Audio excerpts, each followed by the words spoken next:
అందరికీ నమస్కారం.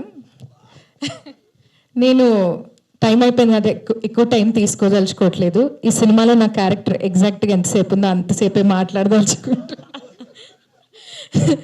సో ఈ అవకాశం రావడం చాలా సంతోషంగా ఉంది.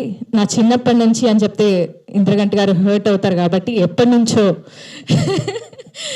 అష్టాచెమ్మ సినిమాను చూసిన దగ్గర నుంచి నేను ఎగ్జాక్ట్గా ఆవిడ చెప్పినట్టు ఎందుకు సినిమాల్లో లేను అని నేను ఫీల్ అయిన రోజులు ఉన్నాయి.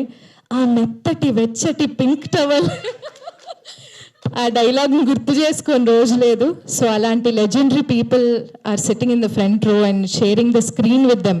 అండ్ ఒక సింగర్గా నేను నా కెరియర్ స్టార్ట్ చేసి first time as an actress నాకు ఇంత మంచి అవకాశం రావడం, అందులోనూ మీలాంటి లెజెండరీ డైరెక్టర్ గారి చేతిలో పడడం చాలా సంతోషంగా ఉంది.